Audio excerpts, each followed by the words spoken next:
through time, from Black Lives Matter to Malala's quest in Pakistan to achieve equal education for girls, to the civil rights movement of 1960s America, to the women's suffragette movement, and more. We can't wait to share these important lessons with the Minecraft community. I'm looking forward to playing through the Good Trouble lessons myself. Together with the Minecraft community, we commemorated Juneteenth with contributions to the Black Lives Matter Global Network Foundation, Equal Justice Initiative, and the NAACP Legal Defense Fund. We're proud to continue supporting organizations that fight for equity and equality in the world by making an additional donation today to the NAACP Legal Defense Fund. This brings our 2020 contributions to over $2 million. Beyond this, we continue to look within our company, our products, and ourselves for how we can help create a more inclusive world.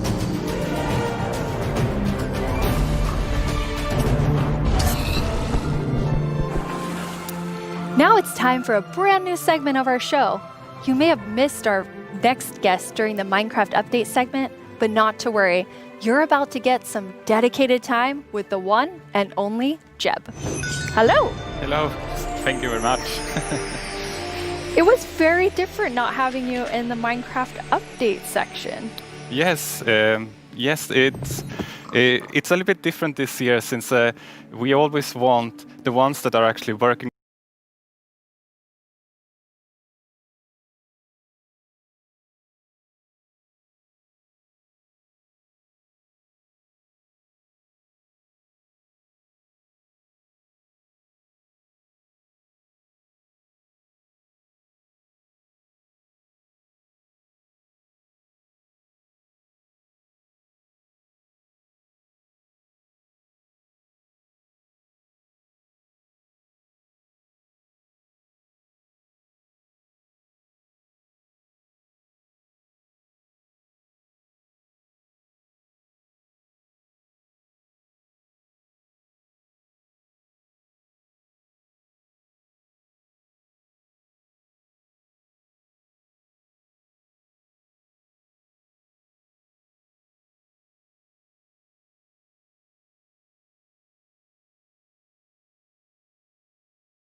time.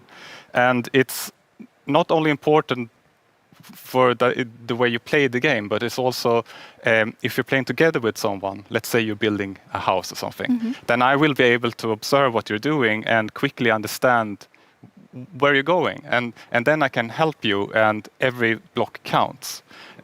If you would just copy-paste or make templates and such, then it would be a little bit harder to collaborate. And also Minecraft is a lot about the journey to create your massive castle or whatever. But so it's important to we retain that feeling. And you have another principle, but it applies pretty directly to a community question that we have. 你会加入更多天气或者自然灾害到我的世界中吗？像是暴风雪或者是大雾天气。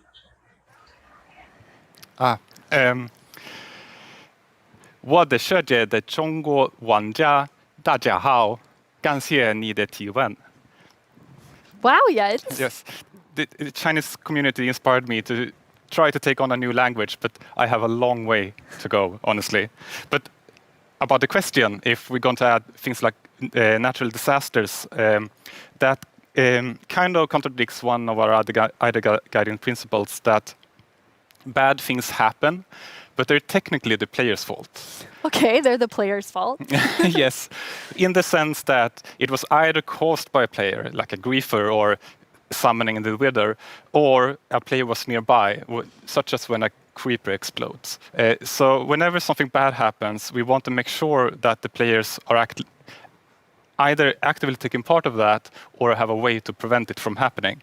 And an earthquake or a tornado would obviously destroy something that you've spent hours building. But there's definitely a few I can think of that maybe fall outside of this principle. There are still a few cases, like Endermen can grab a block and maybe wreck up some redstone, or you can have an unlucky wolf running into your sheep garden. But there's also, the worst thing is, of course, lightning strikes that can set your whole house on fire.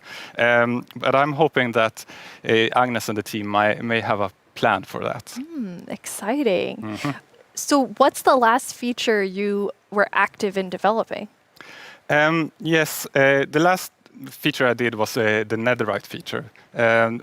I thought that was a very important part of the nether update and wanted to help where I can.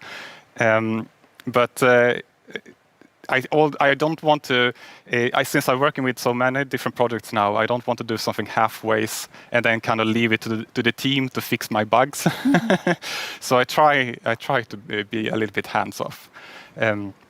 But recently I've, of course, also been working a little bit on making combat test snapshots.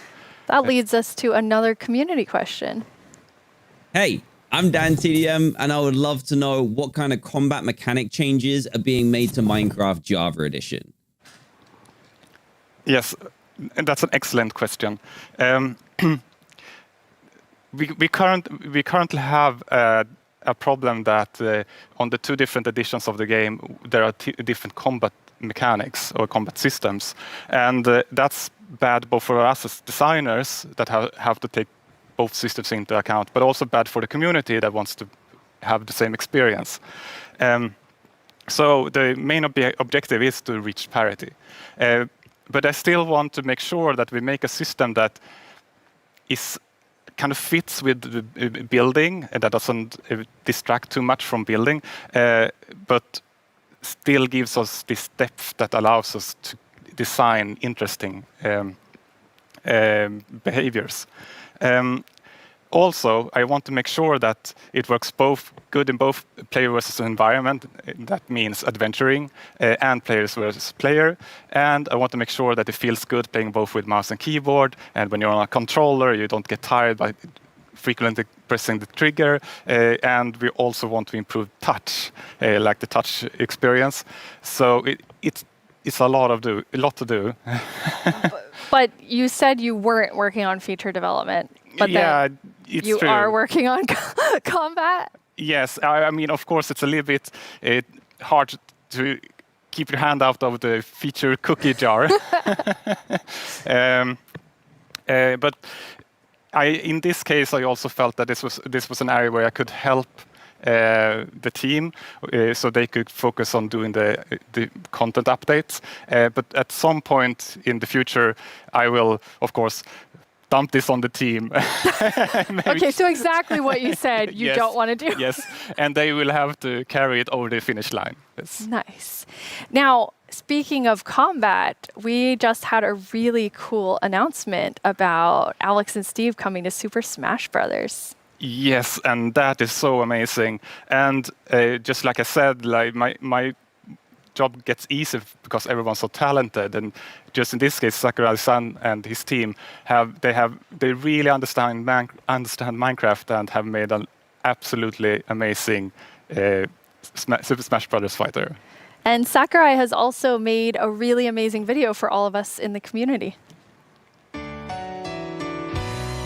マインクラフトライブをご覧の皆さん、こんにちは。大乱闘スマッシュブラザーズディレクター、空の桜井正宏です。スマブラにマインクラフトのダウンロードコンテンツが導入されます。スティーブやアレックスが参戦することが決定し、マインクラフトライブ前に特別放送をお届けしたのですが、見ていただけたでしょうか。もしまだの方はぜひご覧ください。スマブラであることを忘れるぐらいマインクラフトのスピンオフとしても相当にすごい踏み込んだ表現を行っています。発売までもう少しだけお時間いただきます。スティーブがマリオと戦う、アレックスがピカチュウと戦う、ゾンビやエンダーマンをアクションゲームで操作できる、リンクやカービィやソニックやロックマンやクラウドやリュウなど有名キャラクターとの共演が楽しめます。そして私もマインクラフトファンの一人です。マインクラフトライブでの発表を楽しみにしています。それでは。That was a really big secret to keep. Yes, and it was a really hard secret to keep even in the studio because it was super secret. But it has been so much fun to work on. Yeah, it's amazing to see the community reaction. Yes. Okay, so we're going to switch gears here. You have a sort of famous saying within the office, which is the world would be a better place if everyone played Minecraft. And why do you think that? Yeah, I suppose the quote has kind of gotten a life of its own. It definitely has. But yes, I think Minecraft unleashes people's creativity and helps them collaborate, but also teaches them things like geometry, languages, and maths. So yes, I do think that the world would be a better place if everyone played Minecraft. But I know that you also are very engaged in building a better world. You're interviewing me now, Jens. Thanks. I mean, I think I feel so privileged to work on Minecraft because of all the amazing things that people do with it, from Education Edition, and something I'm extremely passionate about is Block by Block, which is our partnership with UN Habitat, and it's really helping people reimagine their public space and then have it built.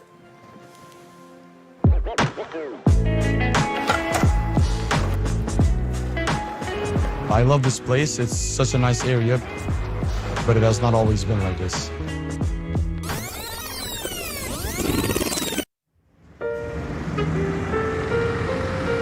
Well, before, the area felt very cold and unsafe. Basically, it was just an abandoned place. Block by Block is a program created by Mojang and UN Habitat where we use Minecraft to help community members redesign their neighborhoods. Kosovo has been impacted by years of conflict, and in those situations, we often see communities divided and public spaces neglected. It was a really cool project because even the little kids like me could help out with make the city a better place. They got to use Minecraft to sketch and try different solutions about how the space could be improved. It was very fun because you felt like to be able to help the city while just playing. After that, the ideas were presented to local architects and city planners, and later that year, construction started.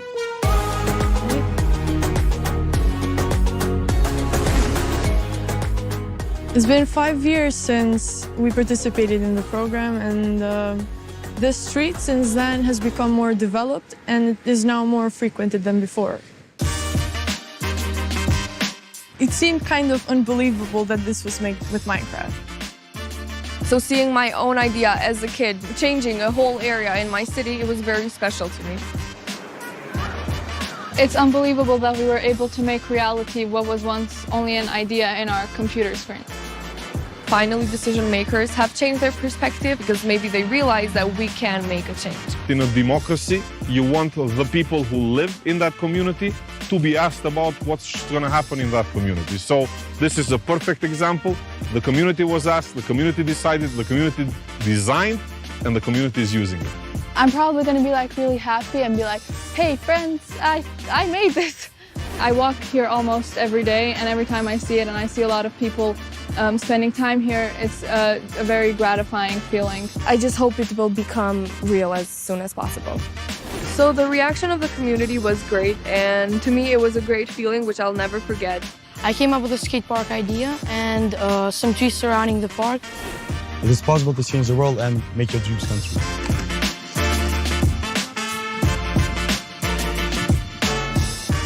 It felt like I was being heard, and being heard and listened to is one of the best feelings that you can feel.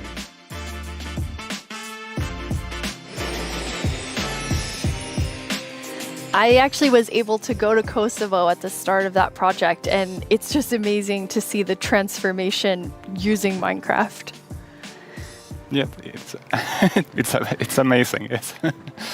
Jens, you must have seen a lot of amazing things because you're about to hit your 10-year anniversary at Mojang Studios in like 2 or 3 months. Yes, it's true. Yeah, it has been an amazing journey these 10 years, and I have had so much fun working on Minecraft. But of course, I'm also a Minecraft player, and we're all like with the community, and in the end, it's really the players and the community that gives everything its purpose. Yeah, absolutely. And from myself as part of the community, I just want to say, like, thank you for the 10 years and all that you've done for Minecraft. It's made a huge difference in my life, and I think many people watching right now. Thank you. Thank you so much, Jens. Last year at Live, we announced the Nether update. Maybe since then you've been wondering about what it would be like to attend a Nether ballet. Wonder no more. Our friends at Element Animation will dance us through all the new Nether features.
The results of the first round of voting are in. The round which determined which mob's dreams would be dashed, with no hope of making it into the final round. And it was intense. But sadly, let's all say a fond farewell to the poor Moo Bloom. Then forget it ever existed, because it's time to vote again. We are now down to the Isolager and the Glow Squid, and in the first round, they were quite close. I'm quite interested to see where the voters of the Moo Bloom will go. If you missed the first round of voting, make sure you get in on this one. It determines which one of these two makes it into Minecraft. I know who I'll be voting for. The final voting poll is live now. This is your chance to have a say in what goes into Minecraft. So don't leave yourself out, log into Twitter and go vote.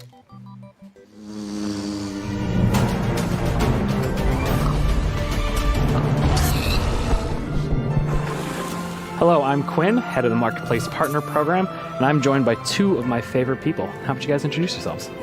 Hi, I'm Fanny. I'm a developer on the Creator Systems team, and what we do is create tools for our creator community. And some of them are very visible, and we're going to talk about them later. Some others are more behind the scenes, and that help our creators make content that is more efficient and reliable, like the schedule command that is coming out soon. Yep. I'm Jason. I'm a developer in the engine team, and we've been responsible for a lot of the modding type capabilities that have come to Bedrock over the last couple of years. That's super cool. So your teams help make creator tools for all of our incredible marketplace partners all around the world to help make content for you.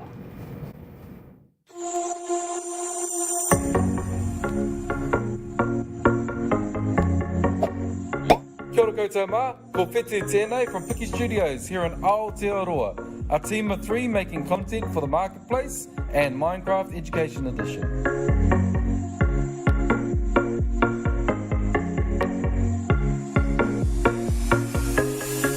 I'm Beanie from Zombini, and I run a small studio based in California. We create lots of marketplace content, and I've been making tutorials for the last 7 years to teach others how to make their own Minecraft skins.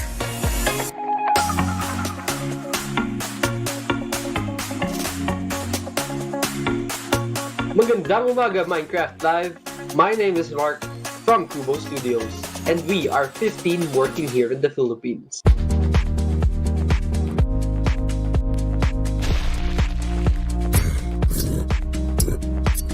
Hi, I'm Tian from Everboom Games, and we are 38 people working here in England.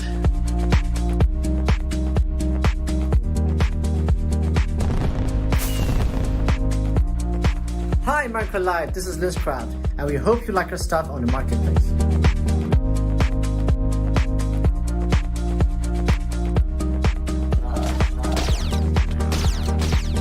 Hey everyone, I cannot believe I'm part of Minecraft Live this year.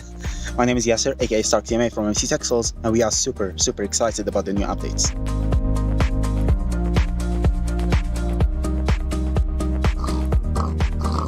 Oi Minecraft Live, eu sou o Gabriel, diretor da Irin Studios, e a gente tem cerca de 5 participantes na nossa equipe, somos todos brasileiros.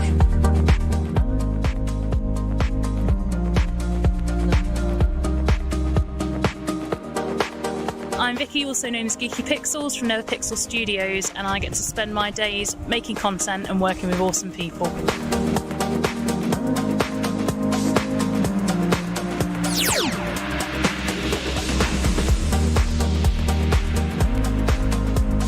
Hey, I'm Warren from Guycraft, and we are 20 people working here in Israel. Shalom.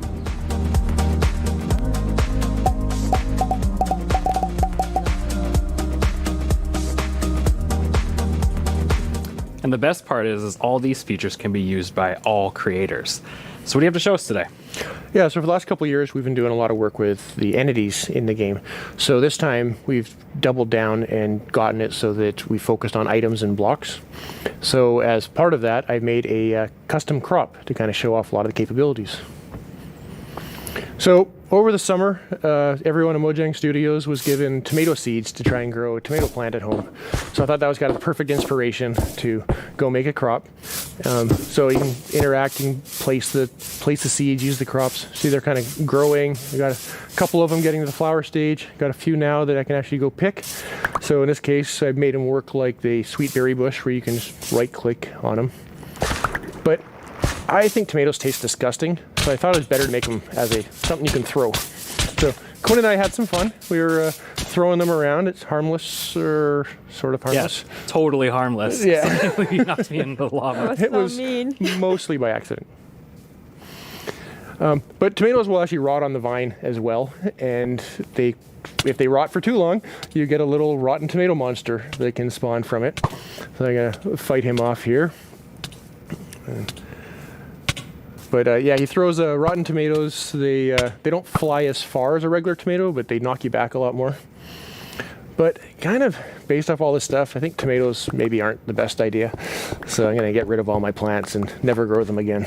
Yeah, I agree with you on this Yeah. one. So all these healthy. It's true, they are pretty healthy. So with all of these new custom crops, creators can go and make some really cool kind of like farming style maps. Oh, definitely. So like, I think crops are a great example of showing off how they all can kind of come together, because you get the items that you can get there. Normally you would eat the item, but or you can make projectiles. But they also have the ability to get events that are fired from things like a tick event. So as that event is fired, you can make the block run through multiple stages of growth, and eventually get to the point where like you can choose like what loot spawns at various stages of growth and stuff like that. Yeah, I thought it was really cool how you could like interact with them like a normal berry bush, but then get the tomato out. Yeah, it's just another it's an interactive event that you can key into. Yeah, and then there's a tomato monster there at the end too. Yeah, I call him Tomo. Little Tomo, it's so cute. It's not even scary, but yeah, it's an example of what you can do with them combining events and commands. That's one of the features that our creators have requested for so long, just having commands to be able to run them when something happens. So now, instead of also in addition to doing it with actors, you can also do it with blocks and items. In this case, as the flower is rotting, you can disappear that crop and also summon a tomato monster, a Tomo monster. Yes. Well, that's really cool, because like I can totally see creators like using all of those combinations of features to make some like really cool like adventurous maps. Yeah.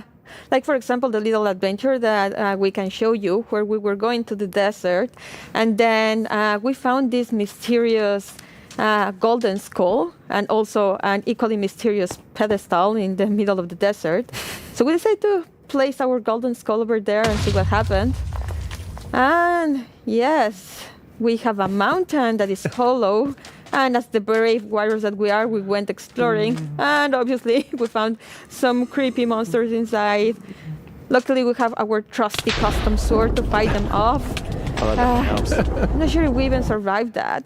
Yeah, that doesn't seem very safe. No, not at all. But that pedestal, I know that's one of the most requested features, block models. Yeah, so I've been super excited that we finally be able to get block models in. It's something we've been wanting to do for years, and we were finally able to work on them and get them in. So we got it working with using the same formats that we've been using for the entities, so the same tools that people have been using to build custom mobs, they can use to build the blocks with. Oh, that's cool. So you don't even have to like learn a new skill. You can just continue. It's almost identical. That's awesome. And then I noticed on the hotbar with the golden skull, there was like a little red triangle. What was that? Yes, it's a new feature that we're calling item lock. I don't know if you found yourself sometimes just going through some content and you have this special item and then you die and you lose it, or maybe you drop it accidentally. Now we've made it so that creators can actually lock something on your inventory so that when you die or you press Q, it won't go away. That way you don't lose your mysterious golden skull to unlock the next stage. It's so nice. I was going to say, that makes it super easy because I've definitely been in an adventure map and I lost the key on accident and then I had to go and, try and fix that. Yes. And then when you place the skull, there was a lot going on in the background. Like there's 3 features to talk about right there. The first one is like we've been wanting to give more power to creators with cameras. And this one is just a small one where we just shake the screen. I don't know if you noticed that one. And then you can help players convey something like there's an earthquake going on, or maybe something is about to fall over you. So you can do that with this new cool. Or dinosaurs. Or dinosaurs. Get dinosaur steps. Yes. The second one that we noticed there is structures. You can now place them using commands, whereas before you had to be using a structure block, which is more complicated and time-consuming. Now you can do it much more easily. And as part of those commands, you can now animate the structure placement. For those that noticed, like the mountain was opening, and that was just a structure animating. We provide a couple of effects. One is just like a 3D printing animation, and the other one is layer by layer. And yeah, you can combine them to just achieve very cool effects. Yeah, I can see like creators, using those to add just another level of polish to their world. Exactly. Absolutely. And then I recognize the scorpions. Yeah, well, the desert theme, it felt appropriate to bring them back. They've always been one of my personal favorite custom mobs that I've ever built. Yeah, but after watching that video for so long and ended up having a nightmare about having to rescue my mom from Really? some aliens riding scorpions, it was creepy. I'm sorry, that was not the intention. It was creepy and funny. Yeah. Well, speaking of aliens, I know our team put together a really cool sci-fi parkour map that, they made you run through, Jason. Yeah, I'm pretty sure they knew this when they asked me to run through it, but I'm pretty awful at parkour. So it took a few tries to get a clean run through. But at the beginning here, it's a pretty typical sort of parkour map of running and jumping, but we definitely have some twists up ahead. And here's kind of the first one of, even I know I can't make that jump. So let's see what's in the chest. And we got a Sliminator. So I'm pretty sure they know what to do here.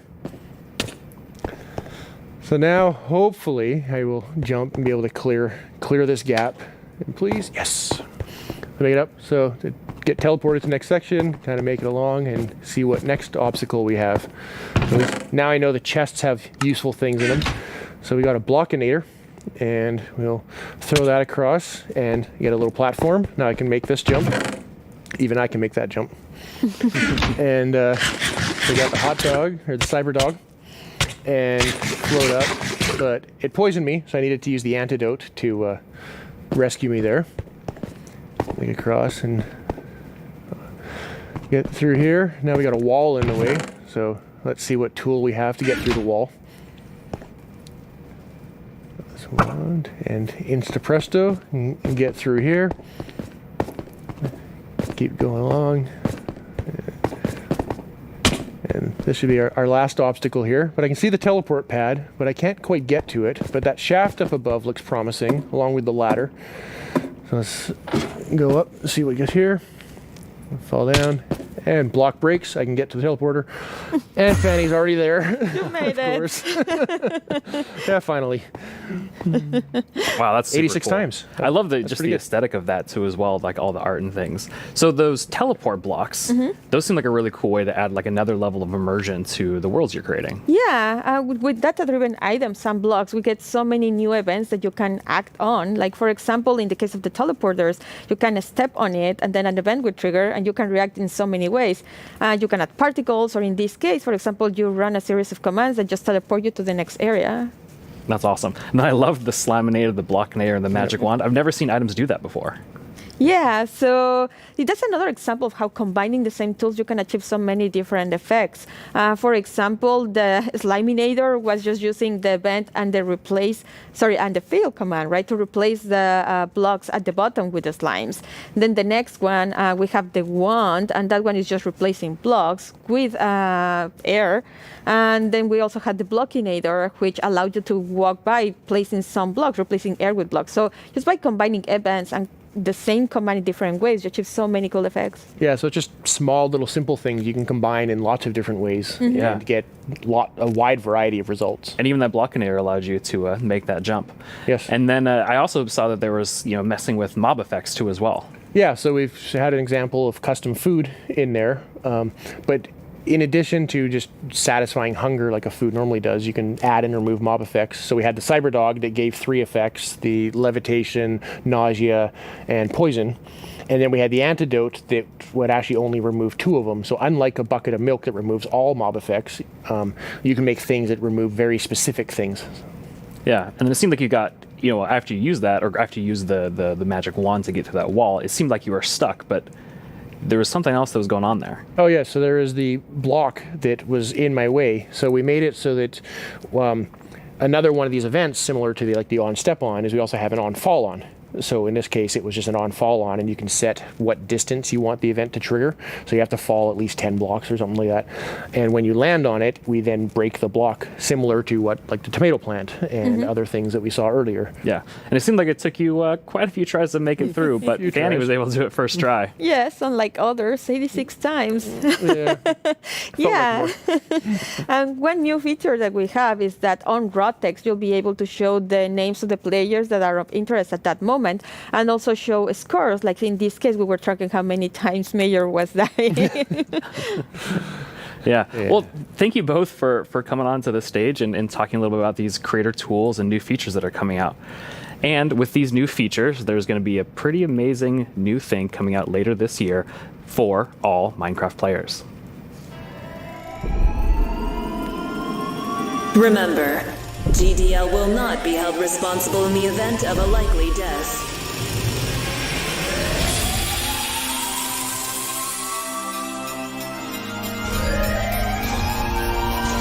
Your descent will begin in 3, 2, 1.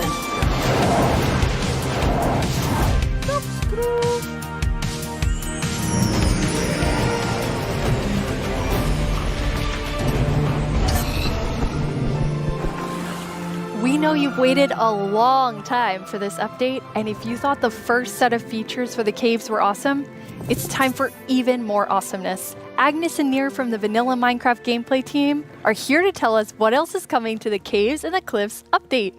Hello, welcome. Hello. Hey. How does it feel? It's so amazing. It's so awesome to finally be able to share that with everyone. Yes, it feels great, and we have, looked a bit at tweets during the break, and we have some more tweets. We have more tweets. Yes. Wireless redstone. Oh yeah. Yes.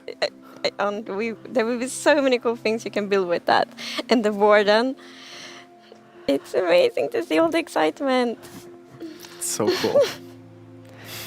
Nir, you recently joined the Mojang Studios team. Yes, I joined this year, but honestly, I'm not completely sure how that happened, and not just joining Mojang. I'm not really sure how I'm here in Minecraft Live, because just last year I was home, glued to the stream.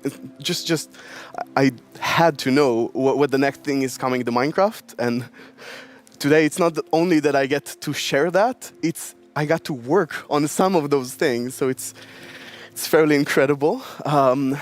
But yeah, I've been developing games for a few years now, and more recently, I've actually worked with this non-profit organization called Games for Peace, which is an amazing organization which basically uses games to promote peace. Like he takes kids from areas of conflict all around the world and sits them down to play Minecraft.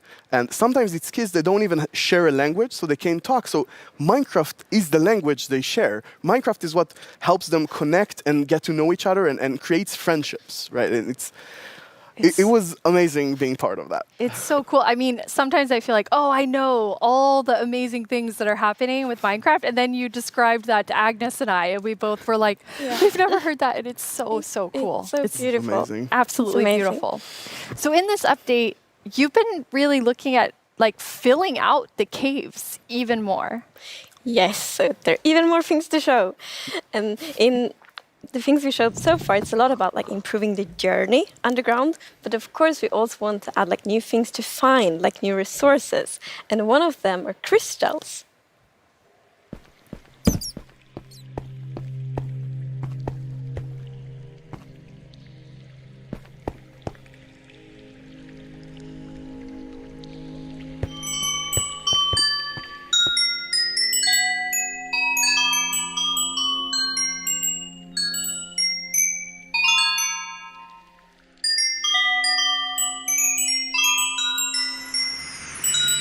They're so beautiful. Yes, that the moment you turn the corner and you see that glowing thing, it's incredible. The atmosphere in the crystal geode, it's like mystical. They're so pretty. And we were thinking a lot about like what is the purpose for crystals in Minecraft. And one thing is like they should have a use, and we will talk more about one of the usages soon. But the other thing is a lot about just adding a lot to the experience of exploring. And we want them to be quite rare. So when you find them, it's really gonna be like magical, because they're just beautiful. And you know, when you walk on the crystals, you hear these sounds. Yeah, it's just, we talked before about the pillar of underground of Marvel. And I feel they're just the perfect feature for that sort of pillar, right? But you can't just take them with you. Right, so you can break the crystal plant we saw in the video, but they actually grow from a very special block. And that block is unobtainable. It's sort of like you think about spawners, right? You cannot just take it and put it in your base. It makes you go and build farms all around your world. And that also encourages you to create tunnels between them and find out ways of transferring those items from place to place. And I just love those sort of features that really encourage other gameplay in the game. As an explorer myself, I'm very excited about finding all of these. And you mentioned a usefulness to them. Oh, yeah. Yes. So from those crystal plants, you get crystal shards items, and you can actually use them to craft a telescope.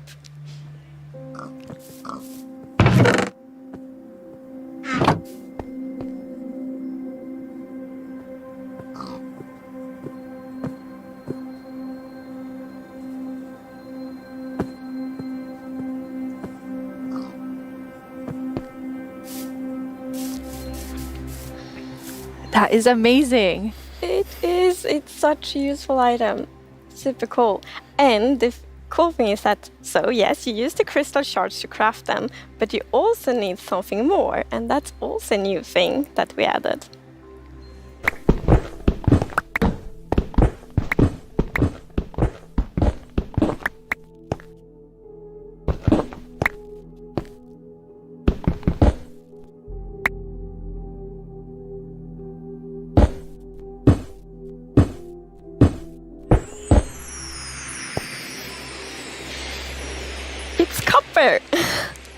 That's amazing. Yes, it's new ore.